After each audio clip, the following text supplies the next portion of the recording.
Welcome to the quick guide to Sundered Sanctuary Abyssal difficulty from Bless Unleashed. I'm your dungeon guide Turtle.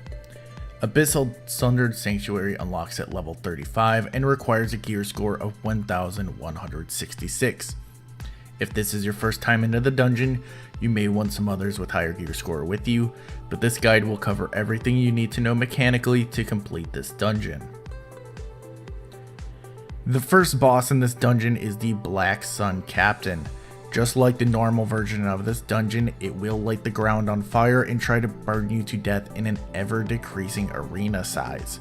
Watch where you step as you fight this boss. The Black Sun Captain has 3 basic attacks that he will repeat throughout the fight: Scratch, Stab, and Throw. Scratch is a high damage front attack skill that can kill from full HP if you do not have defensive gear. Stab shows the boss stabbing you with a spear. It gives a high damage bleed and a movement speed debuff. Throw has the boss gather up some spears and throw them in a straight line in front of him. Getting hit will knock you back, so watch where you stand. Various times throughout the fight, the boss will do a DPS check. He moves to the middle of the arena, starts to charge up, and says, "I will sear your flesh." At this time, you will want to use your highest damage skills to do damage. Failing this causes you to get a debuff causing AoE damage for anyone around you. With the small arena, this can mean certain death. After each passing of this phase, the boss will say, "Burn for thy master," and more of the outer arena will light on fire. The next mechanic to watch out for is a bomb toss. The boss will gather bombs, toss them in the air, and they will explode in a circle around him. To avoid this, either be directly under the boss or far away. These do significant damage and combined with other abilities used can be deadly. The final mechanic to watch out for is fireballs. The boss will slam his spears into the ground, which will chain everyone.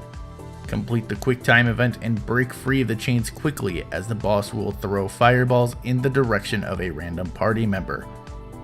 If a party member hits these, they will explode, covering a large portion of the arena in fire for several minutes. With these mechanics completed, this boss is defeated and we are onto a roulette choice for the next boss.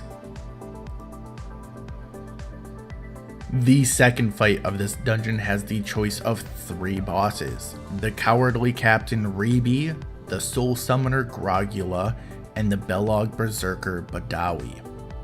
Each of these frogs have slightly different mechanics that trigger at 2 times in each fight, and we will break down each one. The outside edge of this arena will fill with poison once the shield in the middle is picked up, triggering the start of the fight. The first boss, Rebi, has 3 basic attacks to look out for: a regular stab of his spear, rapid stabs, and a charged stab. The regular stab does moderate damage and can be shielded. The rapid stabs do medium damage at a high frequency.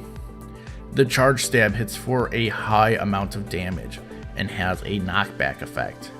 Do not get hit by the charged stab, but if you do, make sure you are not knocked back and do poison, as you will die.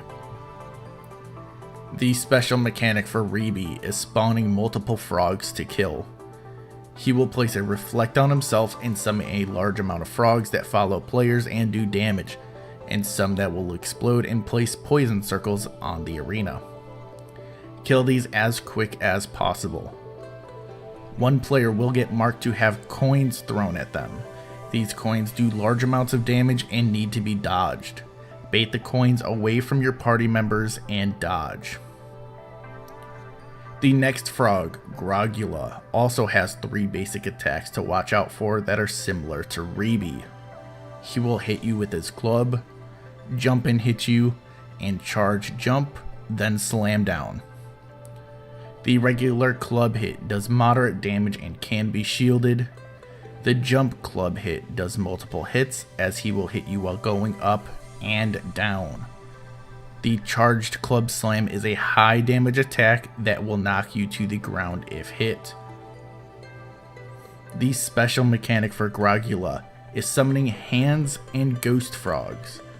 When Grogula glows blue, he will summon a bunch of hands underneath you that do damage as long as you are in them. If you have the party stand together and bait these in one spot, you will be golden.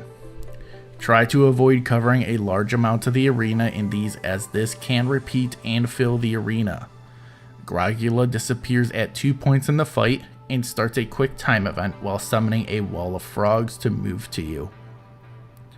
These frogs leave a trail of blue slime that does significant damage quickly. Do not be behind the wall.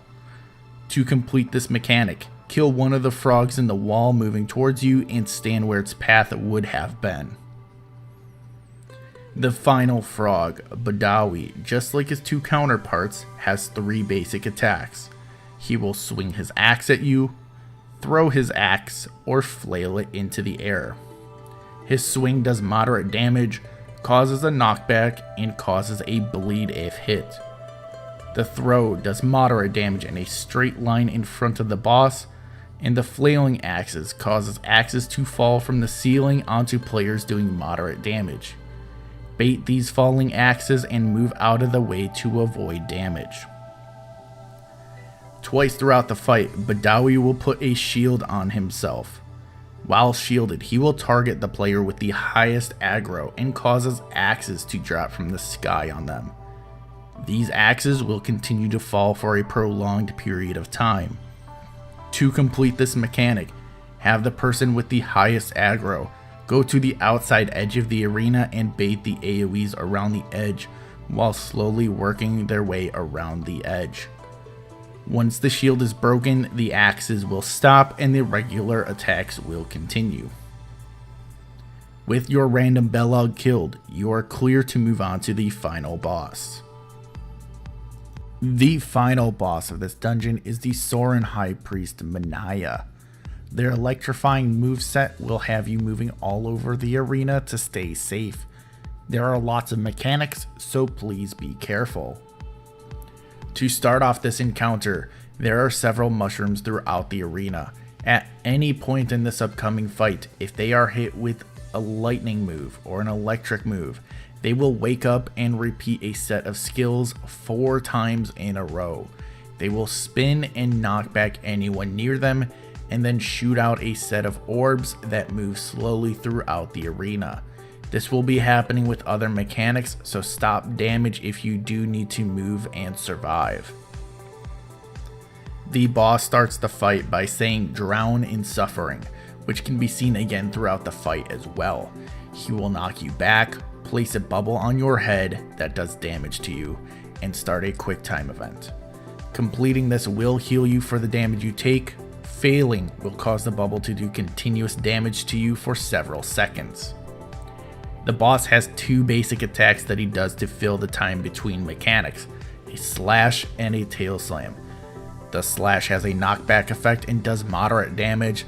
The tail slam winds up and hits a large portion of the ground in a circle. Get away from the boss to avoid getting hit. The boss has several mechanics in this fight that are accompanied with voice lines above their head. The first is "Break Beneath the Storm." An electric circle AoE will start next to the boss, go off, then quickly go towards the outside of the arena. To dodge this, go away from the boss, let the first hit go off, then move in close. Failing this will kill you without significant levels of defense. Please note, this mechanic will also activate the mushrooms in the arena. The second mechanic is "I shall cleanse this temple of your filth." The boss will move to the center of the arena and summon waves on one side of the arena. Damage the boss enough to complete the DPS check while dodging the 2 sets of waves that appear. This can be happening when mushrooms are active, so please be very careful of your positioning. The last voice line mechanic is "Fall to your knees, heretics." 4 water puddles will appear underneath you and burst into the air shortly after. Move after it appears under you to avoid getting hit and you are in the clear. As you get later into the fight, the boss will start to target a single party member with a circle of electricity around them. This circle does significant damage to anyone else in the area and activates mushrooms. While targeted with this electricity, bolts of lightning will come down where the player is standing.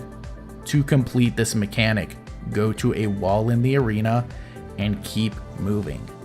Be sure to stay away from your party members while this happens. The final mechanic to watch out for is a room-wide electric AoE with significant damage. This will always be the next move the boss uses once he is at 10% HP. To take no damage, go all the way to the corner of the arena. If you get hit and survive the attack, you will take damage over time and have a movement speed debuff. This attack will also activate the mushrooms. With all of these mechanics conquered and 3 bosses down, you are now the champion of the Sundered Sanctuary. Congratulations.